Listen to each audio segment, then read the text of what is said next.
Bismillahirrahmanirrahim. Assalamualaikum warahmatullahi wabarakatuh. Baiklah, video ini merupakan bagian ketiga dari presentasi YouTube untuk tugas besar mata kuliah analisis dan perancangan sistem informasi.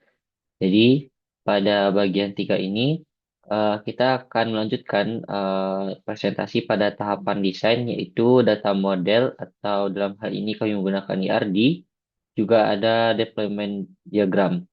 Selanjutnya, juga akan dijelaskan hasil generate kode secara otomatis dari kelas diagram yang telah dibuat sebelumnya, dan juga hasil generate SQL kode dari data model yang sudah dibuat atau ERD yang sudah dibuat. Nah, baik, kita langsung saja masuk kepada data model. Kita akan masuk ke data model di Sparks-nya terlebih dahulu. Jadi dapat dilihat di sini untuk data model kami menggunakan ERD di mana pusat relasi atau transaksi itu terjadi di tabel peminjaman. Nah, saya mulai dari tabel utama terlebih dahulu, yaitu tabel peminjaman, di mana pada tabel peminjaman itu ada atribut-atribut sebagai berikut, di mana ini tuh hasil generate otomatis dari forward engineering yang ada di Spot sendiri. Mana kalau untuk tabel peminjaman, itu primary key sendiri adalah ID peminjaman dengan tipe data integer. Selanjutnya, untuk para foreign key, itu berasal dari tabel-tabel lain yang terhubung ke tabel peminjaman, yaitu ada foreign key dari ID mahasiswa, foreign key dari tabel unit rumah tangga, yaitu ID unit. Selanjutnya ada foreign key dari surat peminjaman, yaitu ID surat peminjaman, dan ada foreign key dari tabel riwayat, yaitu ID riwayat, dan juga ada foreign key dari tabel notifikasi, yaitu ID notifikasi.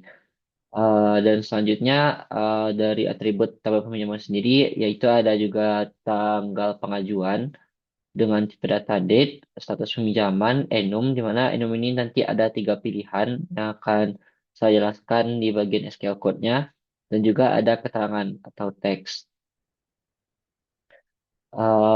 Selanjutnya kita akan masuk ke tabel mahasiswa, di mana pada tabel mahasiswa itu ada beberapa atribut, yaitu untuk primary key-nya sendiri ada ID mahasiswa dengan tipe data integer. Selanjutnya ada atribut nama, varchar, variabel karakter.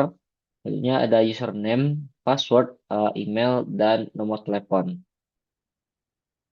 Selanjutnya kita masuk ke tabel unit rumah tangga, di mana pada unit rumah tangga sendiri yaitu primary key-nya adalah ID unit dengan tipe data integer. Selanjutnya ada nama unit, atributnya juga ada username, password, dan email. Selanjutnya kita masuk ke tabel notifikasi, yaitu pada tabel notifikasi ada primary key-nya, ada ID notifikasi, dan selanjutnya ada atribut lainnya yaitu ID user, pesan atau teks yang akan menjadi notifikasi. Selanjutnya ada tanggal atau date time dan juga ada status baca. Selanjutnya kita masuk ke tabel surat kontrol. Pada surat kontrol sendiri itu primary key-nya adalah ID surat dengan tipe data integer. Selanjutnya pada surat kontrol juga ada atribut lain yaitu ID peminjaman dengan tipe data integer.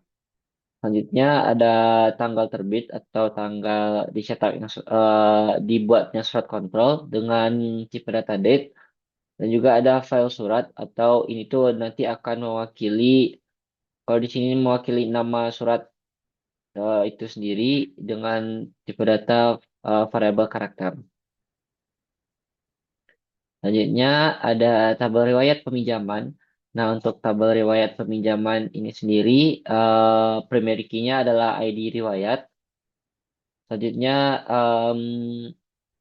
pada tabel riwayat peminjaman ini itu akan ada ada data foreign key dari tabel peminjaman, yaitu ID peminjaman dengan tipe data integer, dan atribut lainnya dari riwayat peminjaman ada status perubahan, dengan tipe data EDUM. Ini juga ada pilihannya, nanti akan jelaskan di penjelasan SQL.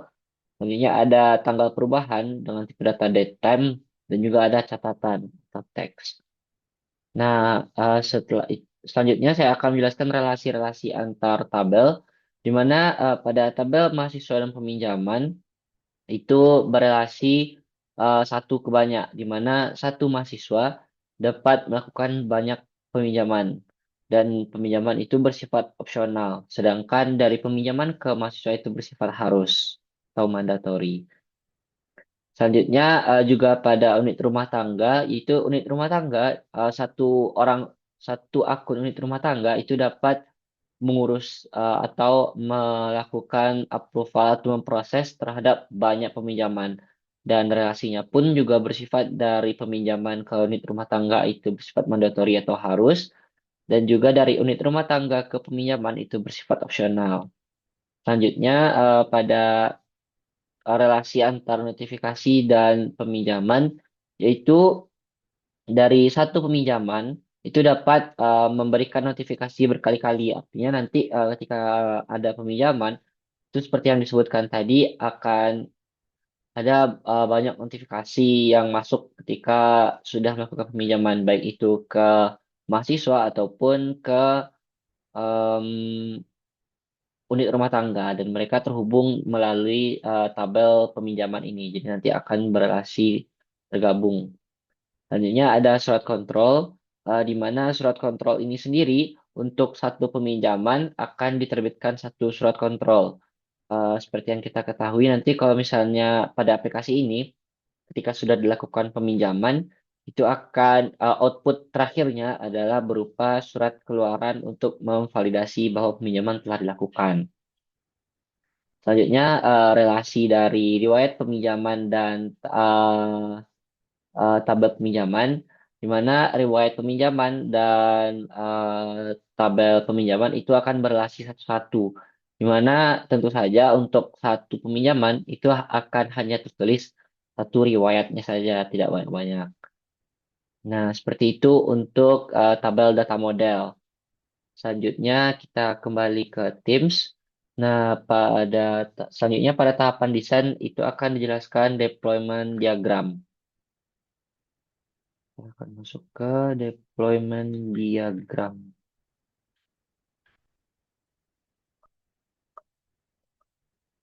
Baik, berikut ini ada deployment diagram.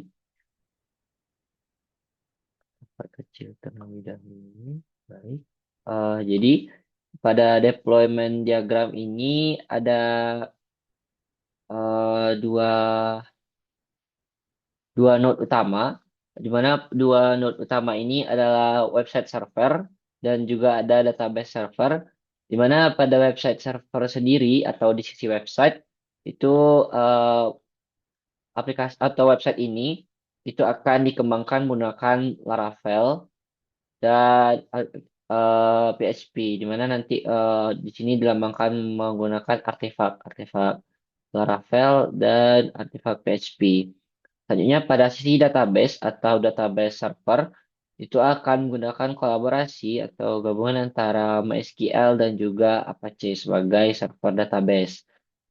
Selanjutnya device-device yang terhubung melalui HTTP ataupun HTTPS yang akan terhubung melalui website itu ada smartphone mahasiswa.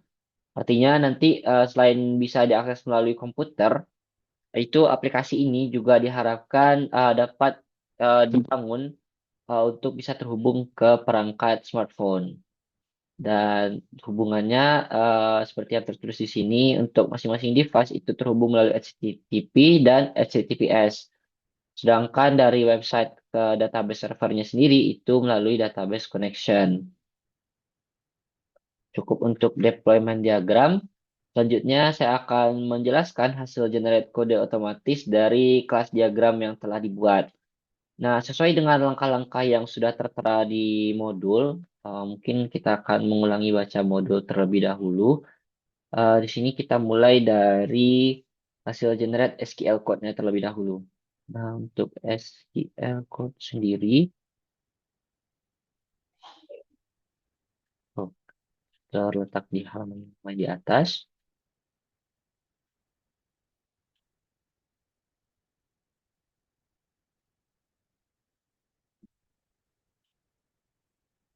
Nah, jadi untuk mengenerate hasil dari oh, kelas diagram. Oh, maaf, saya sepertinya ke bawah terlebih dahulu.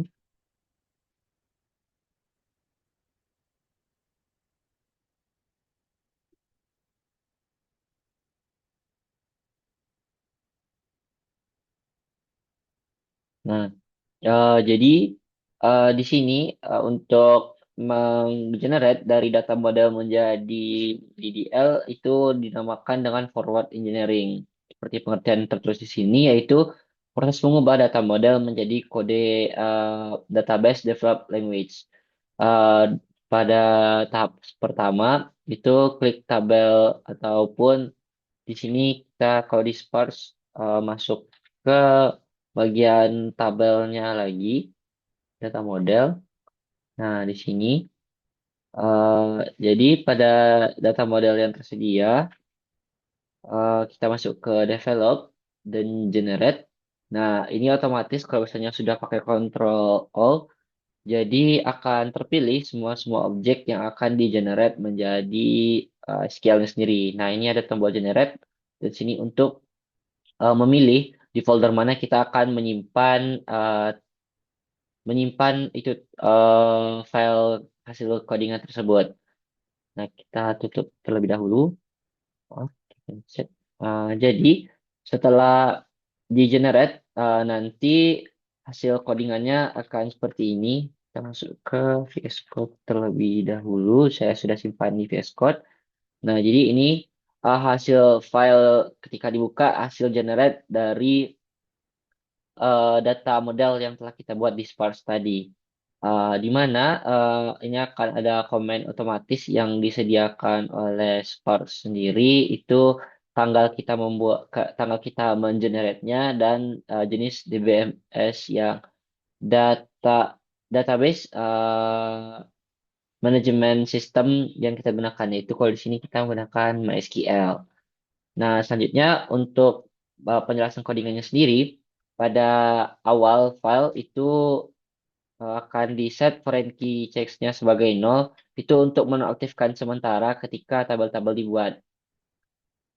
Pertama, tabel yang dibuat yaitu sesuai urutannya, sesuai urutan dibuat di dalam Sparse. Itu pertama tabel mahasiswa, di mana pada tabel mahasiswa sesuai yang telah dijelaskan di awal itu atributnya ada ID mahasiswa dengan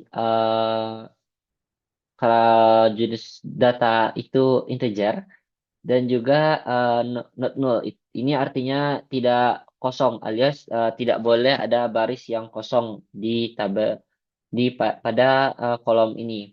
Tentunya juga pada tabel mahasiswa itu ada atribut nama, username, password, email, nomor telepon. Dimana untuk primary key-nya dideklarasikan di sini yaitu ID mahasiswa dan itu akan di scanning otomatis atau ditingkatkan secara otomatis. Selanjutnya ada notifikasi pada codingan akan membuat create table notifikasi di mana ada ID notifikasi, ID user, ID pesan, tanggal, dan status baca. Pada tabel notifikasi yang akan menjadi primary key seperti disebutkan di awal yaitu ID notifikasi dengan syntax constraint primary key. Selanjutnya ada tabel utama yaitu tabel peminjaman di mana ada ID peminjaman, ID mahasiswa, tanggal pengajuan, status peminjaman. Nah, ini tadi yang saya sebut enum di mana pada enum ini tuh ada tiga status yaitu pending, approve ataupun reject. Di mana pending itu statusnya belum selesai atau sedang ditunda. Ini ada approve atau diterima dan juga ada reject atau ditolak. Selanjutnya juga ada keterangan ID unit approve, ID unit, ID surat, ID riwayat, dan ID notifikasi. Di mana para-para ID ini adalah foreign key yang mengacu ke tabel-tabel lainnya seperti ID unit itu ke tabel unit rumah tangga, foreign key ID surat itu ke surat kontrol, ID riwayat ke riwayat peminjaman, ID notifikasi ke tabel notifikasi. Selanjutnya ada create tabel riwayat peminjaman. Mungkin untuk create tabel itu kita langkau saja karena semuanya sama. Selanjutnya pada codingan SQL ini akan menambahkan indeks ke tabel peminjaman untuk mempermudah pencarian menggunakan foreign key. Jadi nanti ketika mengakses data itu kita bisa menggunakan foreign key yang tersedia di sini untuk terhubung ke tabel peminjaman sendiri. Jadi nanti ketika kita melakukan pencarian melalui ID mahasiswa itu nanti akan ditampilkan juga peminjam-peminjaman yang dilakukan oleh si mahasiswa seperti yang berlaku di relasinya tadi.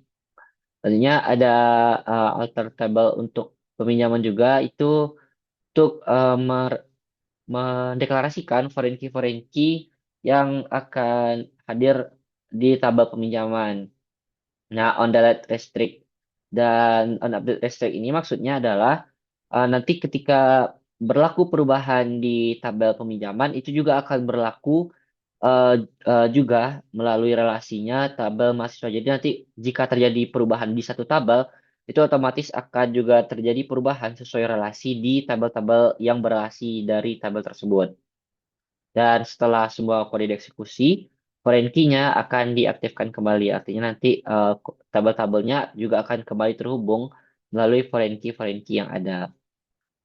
Cukup untuk penjelasan hasil generate kode otomatis dari kelas diagram yang dibuat. Selanjutnya kita akan menjelaskan hasil generate kode dari em, kelas diagram. Nah, dari kelas diagram sendiri mungkin dapat diperlihatkan. Nah, di sini lumayan banyak kelas-kelas diagram yang dibuat berdasarkan sequence diagram yang ada. Dan setelah di-generate melalui develop juga, itu akan di-generate di sini. Kita kontrol A terlebih dahulu. Nanti akan di-generate all. Nah, ini untuk mengenerate, tapi karena saya sudah mengenerate-nya kemarin, di sini ada banyak sangat sekali kelas-kelas yang berhasil di-generate berdasarkan kelas diagram yang ada di Sparks ini. Nah, pada em, tiap-tiap file kelas ini akan ada sesuai dengan atribut-atribut yang kita edit ketika menggunakan Sparks. Contoh pada,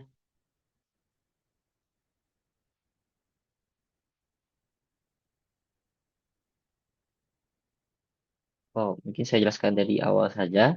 Jadi kalau untuk di Visual Studio Code sendiri itu otomatis diurutkan dari itu ya, dari abjad. Jadi saya mulai dari dashboard mahasiswa, di mana pada kelas ini itu ada dashboard mahasiswa, konstruktornya, dan juga salah satu metode finalize untuk menutup. Maksudnya ada dashboard rumah tangga, yaitu kelas ini adalah nanti kelas yang akan dipanggil ketika unit rumah tangga menggunakan aplikasi. Jadi dashboardnya akan berbeda antara mahasiswa dan rumah tangga.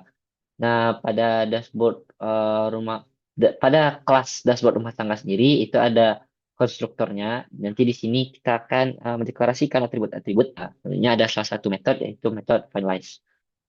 Tentunya ada tabel riwayat download riwayat pinjaman di mana kelas ini sendiri itu akan extend dalaman. Nah, di sini.